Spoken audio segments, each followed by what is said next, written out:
saya sebut tergugat aja, bahwa yang saya gugat ini sekolahnya SMA itu 2 kali. SMA-nya? Nah, maksudnya sekolah lain yang sederajat adalah ya sederajat SMA, sederajat Alia, bukan di luar negeri. Kerugian yang timbulkan seandainya dikabulkan untuk bangsa dan negara. Wah, itu luar biasa. Nah, ini suatu ide cerdas ya, tapi harus diimbangi konsep permohonan ini apakah masuk kompetensi pengadilan negeri, apakah masuk kompetensi tata usaha negara. Pertama gini, dengan segala hormat ke Pak Subhan ya, Pak Subhan ini kan katanya orang hukum ya, katanya orang hukum. Tetapi memahami hukum ini dengan kacamata kuda ya. Tidak komprehensif. Minta maaf Pak Subhan. Kalau orang-orang seperti Pak Subhan ini semua tampil di publik ini, rusuh Republik ini. Polemik ijazah Wakil Presiden Gibran Rakabuming Raka kembali menguak, bahkan sudah masuk persidangan. Gugatan perdatanya tak main-main, 125 triliun rupiah. Namun sidang gugatan perdata terhadap Wakil Presiden Gibran di Pengadilan Negeri Jakarta Pusat kembali ditunda. Sidang ditunda karena dokumen dari pihak tergugat belum lengkap. Pihak penggugat yaitu seorang warga sipil, Subhan Palal, hadir di sidang Pengadilan Negeri Jakarta Pusat. Sementara Wakil Presiden Gibran sebagai pihak tergugat diwakili kuasa hukum. KPU selaku tergugat 2 diwakili Biro Hukum Internal mereka. Agenda hari ini sidang yang kedua ya, setelah kami kemarin baru ditunjuk tanggal 9. Agenda hari ini adalah pemeriksaan kelengkapan kami sebagai kuasa hukum tergugat 1. Seperti itu. Tapi Bapak ini statusnya apakah pengacara negara dari jaksa kejaksaan atau seperti apa? Bukan, kami pengacara profesional pribadi. Ya. Berarti udah pribadi sekarang? Udah pribadi, kami mewakili Gibran Rakabuming Raka.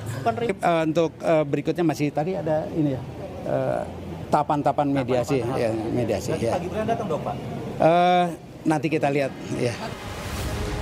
Sidang ditunda hingga Senin pekan depan. Majelis Hakim meminta kelengkapan legal standing. Sebelumnya, Presiden ke-7 RI, Joko Widodo, merespons soal ijazah keluarganya yang terus dipersoalkan. Ini ijazah putranya, Gibran, yang dipertanyakan. Jokowi menduga isu ijazah keluarganya yang terus dipersoalkan selama bertahun-tahun memunculkan dugaan ada pihak yang membackingi.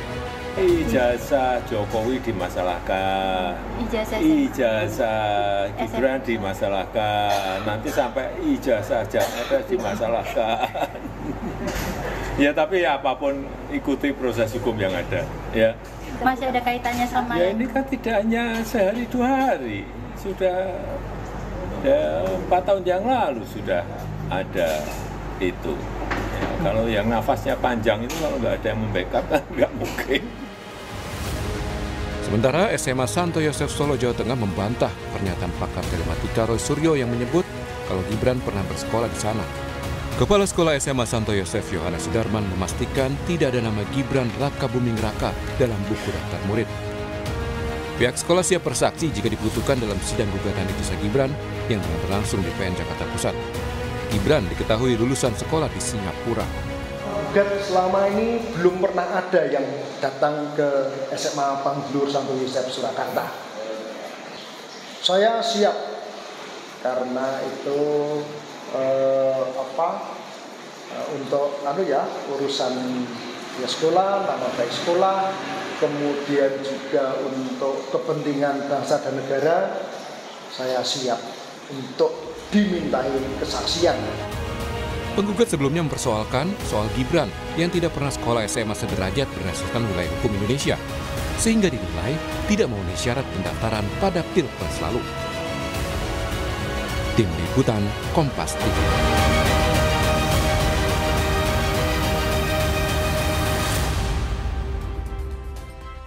Saudara, ada apa di balik gugatan terhadap ijazah Wakil Presiden Gibran Rakabuming? Apalagi ayahnya Presiden ke-7 Republik Indonesia, Joko Widodo, turut mempertanyakan gugatan ijazah yang menyasar keluarganya. Benarkah ada yang membackingi? Kita akan ulas bersama dengan penggugat ijazah Gibran Rakabuming yang sudah hadir ke studio Orange Kompas TV. Sudah ada Pak Subhan Palal. Assalamualaikum, selamat pagi Pak Subhan. Waalaikumsalam warahmatullahi wabarakatuh. Selamat pagi. Selamat pagi. Kemudian melalui sambungan daring juga sudah hadir Wakil Ketua Umum Barisan Relawan Jalan Perubahan Pak David Pajung, kemudian juga ada pakar hukum dari Universitas Jenderal Sudirman Purwokerto, Prof. Hipnu Nugroho. Selamat pagi Bapak-Bapak.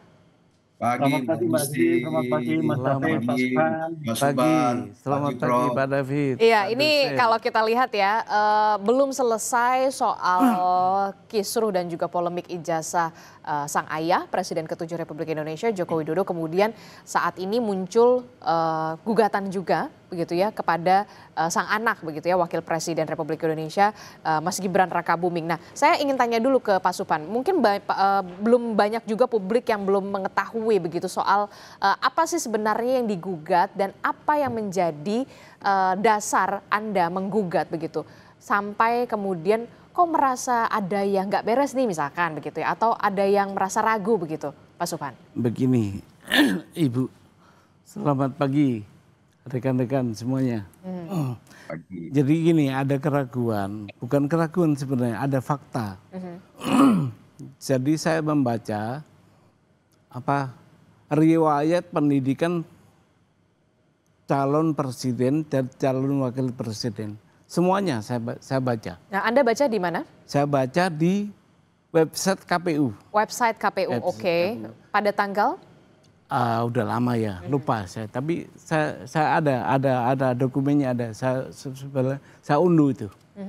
Nah, saya lihat di situ ada ketentuan bahwa minimal pendidikan calon itu adalah SMA atau sederajat atau sekolah lain yang sederajat. Oke. Nah, dari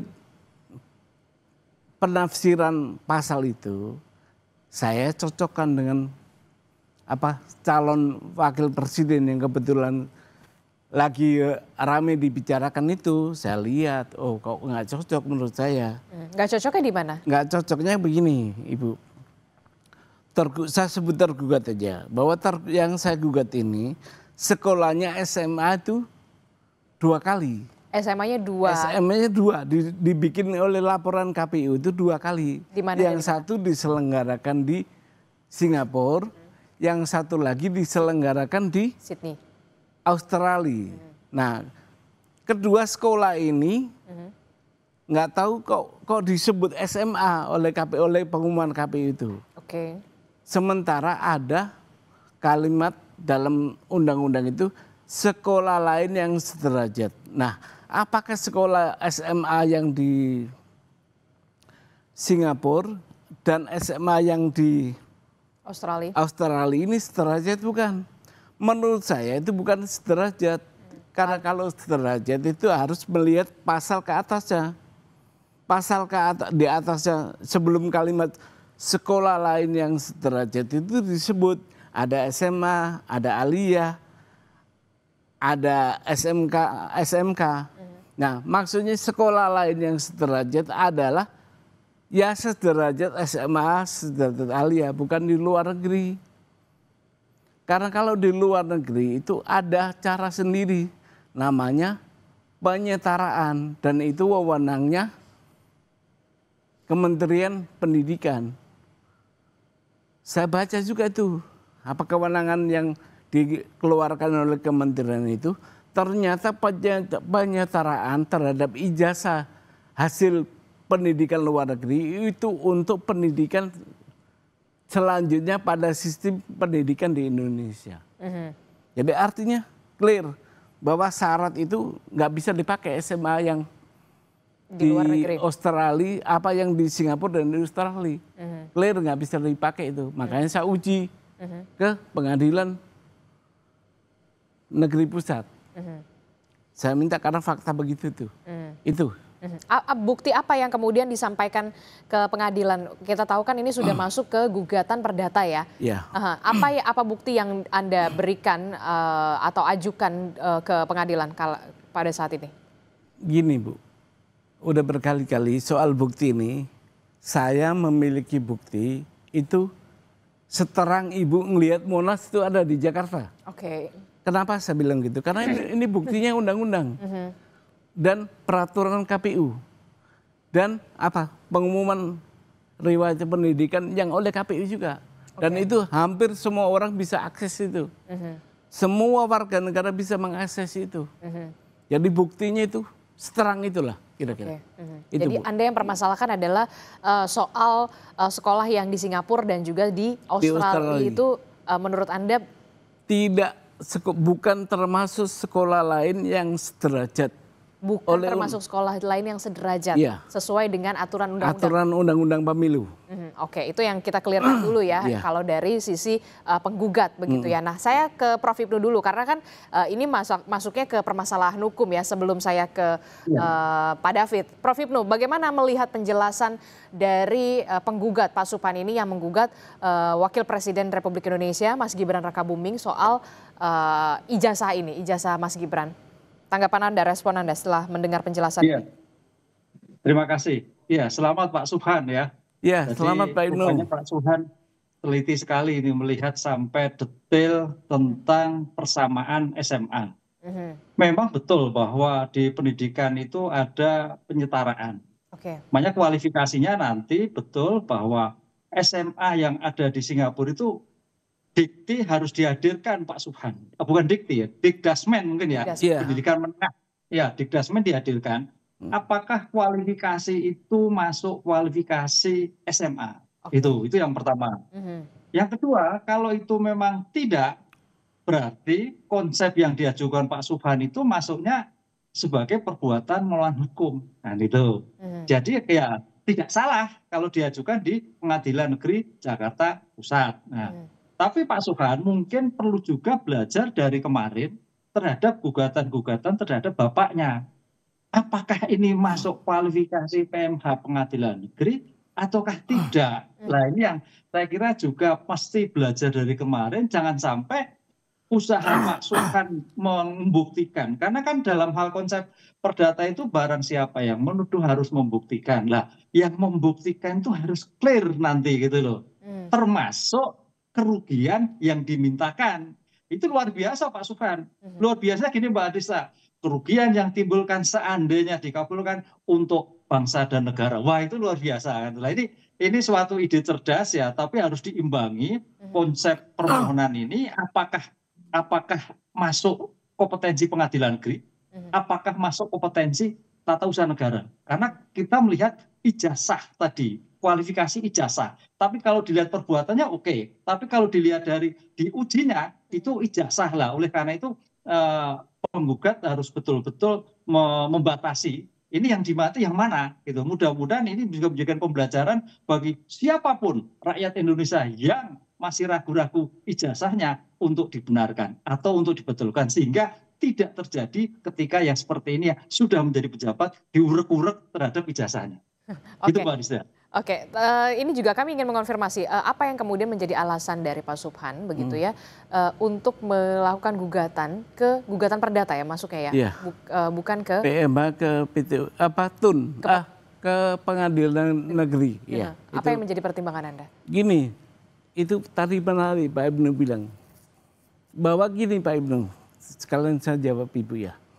Sebelum saya ke PN itu saya udah gugat Pak ke TUN Pak. Sudah ada gugatan ke Petun. Oh iya, dan itu strategi saya untuk mengunci bahwa di TUN memang di NU Pak dikenal proses misal. Alasannya saya tidak cukup waktu dengan batasan waktu 90 hari. Nah itu saya buat kunci Pak, saya nggak ngelawan putusan itu. Harusnya kan dilawan itu putusan TUN itu. Nah saya nggak ngelawan, saya biarkan aja dengan begitu ingkrah. Berarti tidak ada peluang lagi saya ke TUN. Oke. Kalau tidak ada peluang lagi ke TUN, maka hakim tidak bisa menolak perkara ini. Dengan alasan tidak ada hukum acaranya. Maka saya gugat perbuatannya. Perbuatannya KPU dengan tergugat. Dengan meloloskan menjadi calon presiden waktu itu. Adalah perbuatan, bukan ijazah. Itu Pak Ibnu, Ibu, gitu penjelasan. Oke, termasuk juga ada gugatan ijazah dengan nominal yang 125 triliun rupiah. Apa yang menjadi dasar Pak Gini Subhan? Ibu, itu konstruksinya begini. Karena ini kan yang apa yang menjadi rusak itu kan sistem hukum, negara hukum, negara hukum yang rusak ini. Maka yang rugi, analoginya adalah seluruh bangsa, rakyat warga negara Indonesia. Oke. Dirugikan tuh dengan adanya serangan terhadap negara hukum itu. Nah, kalau negara hukum pemiliknya siapa?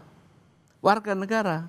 Maka saya minta 125 triliun itu adalah kalau dikabulkan disetorkan kepada kas negara. Yang nantinya akan tahu dalam bentuk apa, kita menghayal aja nih. APBN kan? Nah itu relasinya. Kalau uang 125 triliun dibagi ke seluruh warga negara Indonesia yang saat ini jumlahnya sekitar 285 juta, maka satu orang kita akan kebagian 450.000. Kecil kan? Kecil itu Bu. Harusnya saya tadinya mau minta UMR lah. Tapi kok gede banget, ya udahlah segitu aja. 45 saya ambil dari 45 itu merdeka kita.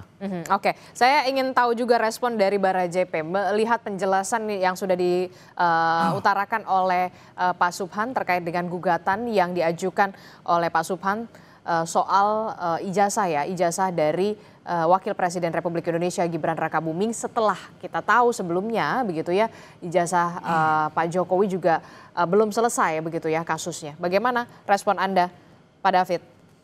Ya, makasih Mbak. Pertama gini, dengan segala hormat ke Pak Subhan ya. Pak Subhan ini kan katanya orang hukum ya, katanya orang hukum. Tetapi memahami hukum ini dengan kacamata kuda ya. Tidak komprehensif. Minta maaf Pak Subhan. Kalau orang-orang seperti Pak Subhan ini semua tampil di publik ini rusuh republik ini. Saya mau jelaskan pertama gini, izin. Syarat menjadi presiden dan wakil presiden, coba baca di UUD NRI hasil amandemen pasal 6 dan pasal 6A. Itu clear pertama ya. 6 pasal 6 itu ayat 1 itu warga negara Indonesia asli yang kewarganegaraannya tidak pernah pindah lah gitu poinnya. Pasal 2 itu turunan-turunan dari itu diatur dengan mekanisme undang-undang. Pasal 6A ya, itu tadi pasal 6. Pasal 6A itu ayat 1 pasangan presiden dan calon presiden itu satu pasang. Ya, nggak bisa dipisah. Yang kedua, mekanismenya diatur dengan undang-undang. Itu dulu poin konstitusi kita. Kemudian turunan undang-undang itu ya. Ini saya ajarin nih Pak Subhan supaya jangan salah. Undang-undang turunannya dari UUD 45 itu pelaksana pemilu itu Undang-Undang Pemilu nomor 7 tahun 2017. Biar Pak Subhan belajar nih. Tadi sudah disebut di pasal 169 sekian banyak syarat-syarat administrasi itu salah satu syaratnya di ayat R ya, ayat R kecil itu tadi sudah dijelaskan. Minimal atau pendidikan itu serendah-rendahnya atau minimal SMA atau madrasah atau yang sederajat. Nah, kemudian ini biar clear nih. Lanjut, bukan berhenti di situ aja Pak Subhan ya. Di pasal turunan pelaksananya itu PKPU peraturan KPU nomor 19 ya 2023 yang menjadi rujukan Pilpres kemarin ya. Itu Bapak harus baca tiga pasal. Pasal 18 ayat 1R sama tadi syaratnya. Salah satu syarat dari sekian banyak syarat adalah minimal SMA. Begitulah poinnya. Pasal 18 ayat 1 ya. Pasal 18 ayat 1 itu harus fotokopi yang dilegalisir ya. Fotokopi ijazah. Nah ini yang penting ini 18 ayat 3 yang Bapak nggak baca. Baca baik-baik Pak, 18 ayat 3 itu ada pengecualian ya di PKPU itu. Pengecualian itu yang tadi soal administrasi yang harus dilegalisir. Pengecualian kalau dilegalisir dan keterangan, surat keterangan. Pengecualian kalau lulus dalam negeri itu tidak perlu keterangan, cukup ijazah dilegalisir. Baca nanti, ulang-ulang baca nih 18 ayat 3 Pak. Kalau lulusan luar negeri Pak, nah, lulusan luar negeri itu bunyi di situ, ya. Jadi itu harus butuh keterangan. Nah, keterangan yang disodorkan oleh Gibran itu ada SK. Ada SK, Pak. Nanti Bapak baca. SK Kementerian Ristek dan Pendidikan Tinggi itu dikeluarkan oleh Dirjen Pembelajaran dan Kemahasiswaan. Itu mengkonfirmasi ijazah yang setara itu yang karena dibunyi tadi Undang-Undang Nomor 7 2017 ayat 169 itu yang sederajat. Nah, itu tugasnya Kementerian Dikti mengeluarkan legalitas bahwa itu sederajat. Bahkan sebenarnya jujur aja kalau kualitas jauhlah kualitas mereka itu dari kita di Indonesia ya, dengan segala hormat. Nah, itu yang berikut. Yang kedua, Mbak, saya ingin jelaskan ya. Tadi ini harus diklarifikasi nih. Oke. Makanya Pak Suban baca baik-baik itu semua data KPU. Kalau perlu Bapak minta secara formal, KPU akan memberikan ya dengan catatan seizin yang bersangkutan, seizin Gibran. Nah, SMA Gibran itu di Orchard Park Secondary School ya tahun 2002, Pak. Ya. Itu 2002 lalu kemudian dia automatically dia lanjut. Jadi dia ngambil lanjut di MDIS Management Development Institute Singapura. Ya, tamat 2007. Nah, itu kerjasama dengan Bradford, Inggris. Jadi ijazah Gibran itu kerjasama MDIS Singapura dengan Bradford, Inggris itu gelarnya adalah BSc, Bachelor Science. Karena jurusan yang diambil itu kaitan dengan sains. Saya jelaskan juga nih dikit Pak Suban. Lulusan luar negeri itu yang setara saat itu ada 3 gelarnya Pak Suban ya. 1 BA, Bachelor of Arts. Kalau dia ilmu-ilmu humaniora, sosial ya, dan lain-lain. Dia BSc kalau ilmu-ilmu teknik ya, matematik, sains, teknologi. Nah, ini yang keluar ijazahnya Gibran. Ada lagi 1 gelar Pak, BFA, Bachelor of Fine Arts. Kalau ilmu-ilmunya seperti desain grafis ya, ilmu pertunjukan, film. Nah, itu clear. Kemudian yang Bapak bilang tadi dari Singapura, dari Australia itu UTS. Di UTS ya. Di UTS University Teknologi Sydney. Itu clear. Itu hanya pelengkap. Jadi gini, syarat minimal itu sudah dilampaui Gibran. Jadi nggak perlu persoalkan ijazah SMA karena syarat yang dimajukan Gibran itu ijazah S1 dari Bradford, Pak. Otomatis di dalam memahami hukum itu kalau mau mempersoalkan ijazah di atasnya karena tadi standar minimal dilampaui standar minimal itu oleh Gibran. Jadi gini, kalau Bapak lamar kerja, Bapak ajukan nggak ijazah SD, SMP, SMA? Enggak kan? S1 aja yang diajuin. Seperti itu memahami hukum Pak Suban ya, supaya ini nggak bikin rusuh di Republik ini, Pak. Baik. Tahan dulu di situ Pak David. Bagaimana respon Anda? Apakah memang sudah dibaca secara komprehensif begitu soal aturan-aturan itu, termasuk juga Anda sudah tadi menyebutkan sudah ada SK berarti dari Kementerian Riset dan Kemenristek Dikti. Tadi Anda menyebutkan Dikti, itu ya? Ada SK clear itu di paket pendaftar itu, Mbak. Bagaimana respon Anda? Saya udah baca juga, udah pelajari. Bahkan ada Kepmen tuh. Kepmen kalau nggak salah pasal 16 itu dinyatakan bahwa penyetaraan terhadap ijazah yang didapat dari pendidikan luar negeri itu hanya untuk melanjutkan pada sistem pendidikan di Indonesia yang lebih tinggi.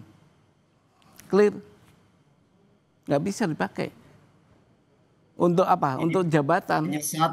Penyetaraan itu sabar, tahan dulu di situ. Penyetaraan itu tidak dapat dipergunakan untuk sebagai syarat pencalonan. Itu dibatasi. Dan itu yang tanda tangan menteri itu yang sekarang menjadi tersangka itu. Siapa itu? Ada menteri pendidikan. Nah, itu. Tapi kemudian tadi sudah dijelaskan sudah ada SK juga dari Dirjen dari Kemenristek Dikti begitu ya tadi Pak David mengatakan. Ada, clear Pak, clear Mbak.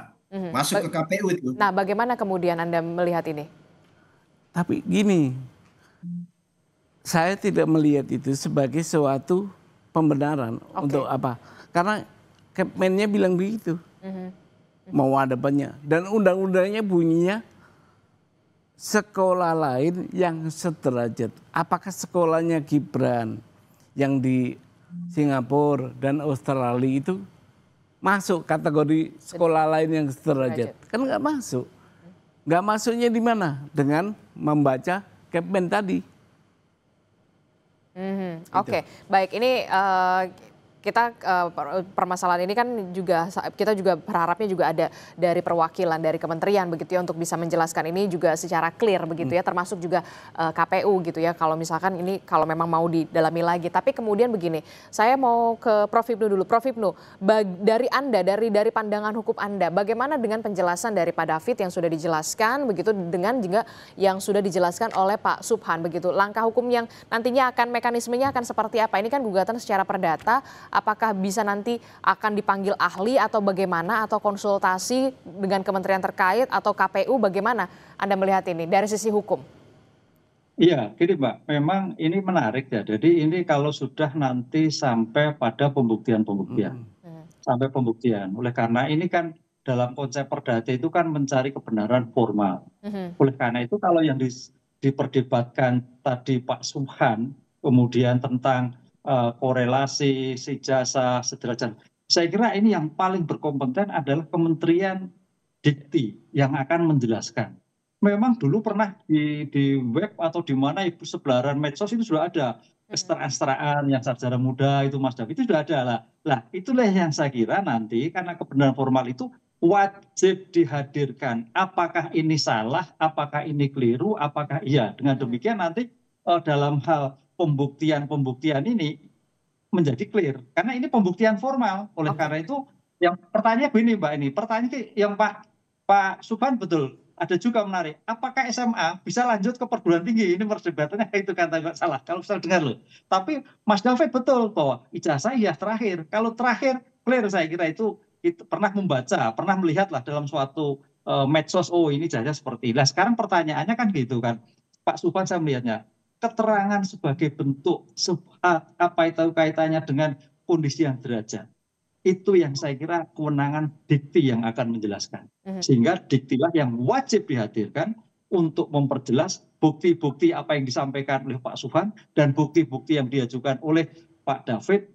Oh ini yang betul, oh ini yang keliru, oh ini yang salah dan sebagainya. Sehingga permasalahan ini menjadi clear bahwa apakah gugatannya dilanjutkan atau tidak tergantung dari pembuktian dari kementerian yang mengeluarkan keterangan tersebut. Oke, jadi apakah kemudian kementerian terkait begitu ya, dikti dalam hal ini adalah juga punya kewajiban untuk bisa mengklirkan ini semua, atau kemudian nanti saja di persidangan begitu ya pembuktian ini bisa dilakukan begitu, termasuk juga memanggil dari dikti atau dari KPU sekaligus begitu. Kalau menurut Anda ya, dari sisi hukum? Ya kalau ini kan suatu proses persidangan kan, ini besok kan baru kemarin perbaikan legal standing, kemudian besok ada mediasi kan, mediasi ya mudah-mudahan nanti Pak Subhan oh ya begitu ya, nanti Pak David oh begitu ya. Kalau memang sudah ada kesepakatan betul, saya kira nggak perlu naik kan gitu loh, karena suatu hukum itu suatu logika ya. Jadi mudah-mudahan nanti para penggugatan-gugat itu melihat ini yang betul, karena tadi Mas David juga betul, ini logikanya dari semua deretan persyaratan KPU kemudian syarat untuk ijazah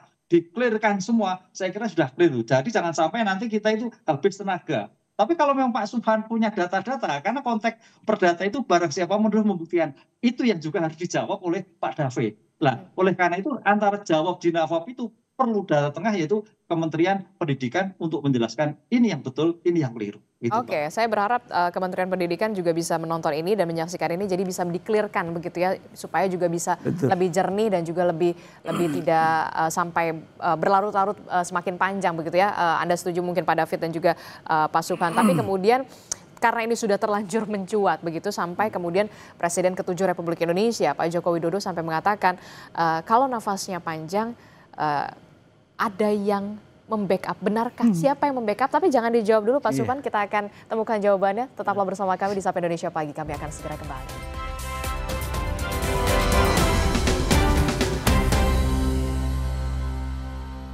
Terima kasih Anda masih bersama kami dalam Sapa Indonesia Pagi. Saudara, sebelum kembali melanjutkan perbincangan kita membahas soal bagaimana gugatan yang diajukan oleh salah satu warga negara Indonesia terhadap ijazah dari Wakil Presiden Republik Indonesia Gibran Rakabuming, saya akan ke informasi selanjutnya dulu. Saudara, ini KPU resmi membatalkan keputusan nomor 731 tahun 2025 tentang penetapan dokumen persyaratan pasangan calon presiden dan wakil presiden sebagai informasi publik yang dikecualikan.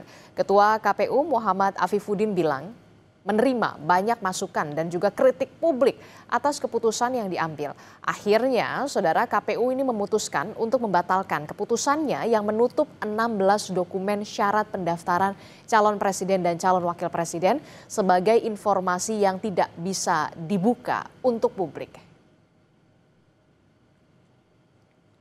KPU dalam dinamika beberapa hari terakhir berkaitan dengan keputusan ini 731 mengapresiasi partisipasi publik, masukan kritik publik. Sebenarnya keputusan KPU tersebut didasari sama sekali bukan karena untuk melindungi siapapun. Peraturan ini dibuat terbuka dan juga dibuat untuk semua. Akhirnya kami secara kelembagaan memutuskan untuk membatalkan keputusan KPU nomor 731 tahun 2025 tentang penetapan dokumen persyaratan pasangan calon presiden dan wakil presiden sebagai informasi publik yang dikecualikan KPU. Selanjutnya, memperlakukan informasi dan data tersebut kita memedomani aturan-aturan yang sudah ada.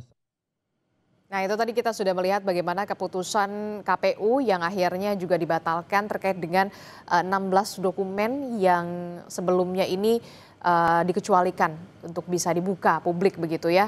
Aturan ini sudah dibatalkan. Anda mengapresiasi dengan apa yang dilakukan oleh KPU ini? Salah satunya adalah soal ijazah juga. Karena kan ada ijazah, ada LHKPN begitu ya. Yang menurut saya kalau menjadi pejabat publik ya memang dibuka saja begitu kan? Ya, saya mengapresiasi. Tetapi sebenarnya dia pejabat negara, nggak cukup menarik. Itu ada kesalahan tadinya, makanya ditarik. Saya berharap sih gentle, mundur itu. Oke. Itu, iya. Masa pejabat sekelas yang kita pilih pakai uang negara bisa keliru begitu. Nggak hanya mencabut itu, produk yang dia keluarkan, terus dia menganulir sendiri, itu berarti ada kesalahan, dia mundur. Oke, tapi kalau dari sisi hukum, Prof. Hipnu, apa yang bisa Anda bagikan kepada kita perspektifnya dari soal tadi kita sudah melihat keputusan KPU itu kemudian setelah ramai, berpolemik dan akhirnya dibatalkan? Iya, artinya pertanyaannya begini Mbak Adista, memang kenapa sih ditutup-tutupi kan itu kan? Kenapa? Karena ini kan suatu pejabat negara ya, pejabat negara itu harus betul-betul clean, betul-betul bersih dari semua akibat perilaku yang dilakukan. Oleh karena itu dalam seperti ini dukungan masyarakat untuk membuka itu betul. Karena apa? Di Undang-Undang Keterbukaan Publik itu bahwa tidak ada yang ditutupi kecuali rahasia militer kan gitu loh. Nah, termasuk ijazah juga terbuka kan gitu loh. Lah, tapi tidak dengan identitas misalkan NIK, kemudian rekam medis itu kan bersifat pribadi. Dalam hal tertentu betul ya, rahasia militer, NIK yang bersifat pribadi. Itu harus memang harus dikecualikan. Nah ini kan tidak, ini kan suatu persyaratan untuk menjadi pejabat publik. Salah satunya adalah ijazah. Ya, namanya pejabat publik. Berarti syarat-syarat pribadi ya harus dilakukan secara publik. Kan itu Mbak Adista logikanya. Oleh karena itu nggak ada yang ditutup-tutupi, kecuali tadi identitas pribadi tadi, KTP misalkan NIK gitu. Itu nggak bisa. Oleh karena itu saya kira ini bukan terobosan ya, suatu mengingatkan kembali ternyata KPU sekarang oh ya betul ya, namanya pejabat publik. Berarti informasinya juga informasi publik harus tahu kan gitu Mbak. Oleh karena ini suatu yang ya nggak terlambat lah, suatu langkah maju. Dengan demikian saya kira Pak Subhan ini suatu angin segar bisa mengorek kembali Pak Subhan data-data yang ada, mungkin yang keliru dan sebagainya. Ini yang kekhawatiran kan seperti itu. Saya melihatnya memang ada sesuatu yang disembunyikan oleh pejabat dulu. Kenapa sampai ditutupi? Jangan-jangan menjadi chaos. Karena mungkin ada yang keliru, ada yang salah. Namanya tertib administrasi memang tidak gampang loh Mbak Adisti. Suatu sulit loh. Betul. Kita di perguruan tinggi itu namanya kenaikan pangkat itu kalau salah aja dikembalikan, apalagi pejabat negara. Keliru aja dikembalikan pejabat negara. Oleh karena itu ini suatu langkah ke depan siapapun yang akan menjabat negara, track record administrasi, track record perbuatan menjadi suatu penting jika ke depan menjadi pejabat publik. Jadi jangan sampai seperti ini. Akhirnya kan mundur terus gitu loh. Ini akan suatu yang tidak menjadikan suatu nilai tersendiri. Oke, termasuk juga biar tidak berpolemik terus-menerus dan tidak berkepanjangan. Betul, gitu ya. Nah, bagaimana dengan Pak David Gibran Raka Buming Raka ini memang sudah menunjuk kuasa hukum, tapi juga siap untuk melakukan pembuktian. Itu artinya seperti itu ya, karena memang pejabat publik. Ya, jadi gini kan tadi seperti kata Prof. Ibnu tadi ya, siapa yang menuduh ya dia harus membuktikan, itu prinsip hukum ya. Nah, sekarang gini, gugatan Pak Subhan dan kawan-kawan ini kan sudah pernah masuk ke TUN ya, Pak Subhan sendiri sudah konfirmasi. Di TUN itu ditolak itu karena dismisal. Nah, pengertian dismisal itu kalau baca di Undang-Undang TUN, Undang-Undang 5 tahun 86 itu clear. Kenapa dismisal? Salah satunya itu misalnya tidak layak karena tidak memenuhi persyaratan dokumen, bukti, administrasi, nggak layak. Kemudian daluarsa itu tadi Pak Subhan juga merekayasa itu. Kalau di pasal di pasal 62 Pak, bukan di pasal 62 itu. Rekayasanya di mana maksud Anda? Tadi kan Pak Subhan bilang itu karena saya nggak punya waktu lagi. Enggak, itu daluarsa Pak. Jadi waktunya sudah lampau. Nggak bisa lagi diproses. Kemudian bukti-bukti Pak Subhan itu nggak memenuhi, makanya di situ dikatakan nggak layak uji, ditolak, itu masuk di dismisal pasal 62, nanti dibaca aja. Nah itu yang pertama. Jadi kemudian yang kedua, Pak Subhan ini legal standingnya apa? Itu pertanyaan dasar saya, karena yang diberikan prerogatif oleh undang-undang, diberi kuasa undang-undang untuk menginterpretasi dan menerjemahkan teknis administrasi pemenuhan aturan-aturan di dalam kepemiluan itu adalah KPU. Nah, ketika Gibran maju di Solo dulu calon wali kota, KPUD sudah melakukan itu, verifikasi administrasi dan verifikasi faktual. Di KPU pusat maju sebagai cawapres juga KPU sudah melakukan itu. Jadi ada verifikasi administrasi, ada verifikasi faktual lapangan. Jadi ini semua sudah lengkap. Jangan mendelegitimate ya lembaga-lembaga negara yang punya kerja dan yang dirujuk oleh undang-undang, punya diskresi dari undang-undang, lalu kemudian secara kita tanpa data dan bukti, makanya ditolak di TUN Pak, karena bukti Pak Subhan kurang. Lengkapilah bukti kalau mau maju di proses-proses perdata ini. Apalagi tuntutan Bapak kan luar biasa. 125 triliun rupiah. Oke, baik, kami tangkap itu dari situ, Pak David. Singkat saja. Pak Subhan ini nggak ada. Oke, singkat saja Pak Subhan. Respon Anda begitu ya, ini kan sudah verifikasi di Solo, kemudian Mas Gibran sudah di Solo, kemudian verifikasi juga KPU pusat begitu. Bagaimana? Singkat saja. Begini Ibu, dalam hukum perdata, gugatan PMH itu ada potensi Pak David tadi itu, saya undang sebagai interven supaya perdebatan ada di pengadilan. Itu aja. Jadi memang nanti kita di pembuktian saja. Ayo Pak David, kita masuk ke gelanggang menjadi interven. Supaya tidak tahan Pak David, supaya tidak ada perdebatan di luar pengadilan. Kita berdebat di pengadilan. Ayo kita undang masuk sebagai interven boleh. Karena tergugat sudah diwakili oleh kuasa hukum. Itu aja. Terkait satu lagi singkat saja, Pak Jokowi sempat mengatakan kemarin begitu ya, ada pernyataan dari Pak Jokowi yang mengatakan ya kalau nafasnya panjang ada yang membackup. Siapa yang membackup? Tidak ada yang membackup Bu, tapi ucapan Pak Jokowi tak jadikan doa untuk saya, mudah-mudahan nafasnya panjang itu tadi. Itu aja. Saya nggak ada yang membackup. Kalau Pak David mungkin ada kali yang membackup. Baik. Terima kasih. Nanti kita akan lihat bagaimana ini bergulir begitu ya. Terima kasih Pak Subhan telah bergabung bersama kami. Kemudian Pak David juga terima kasih dari Barajepe. Prof. Ibnu terima kasih atas perspektifnya. Sehat selalu Bapak-bapak. Selamat berjuang Pak Subhan. Terima kasih. Assalamualaikum. Selamat pagi.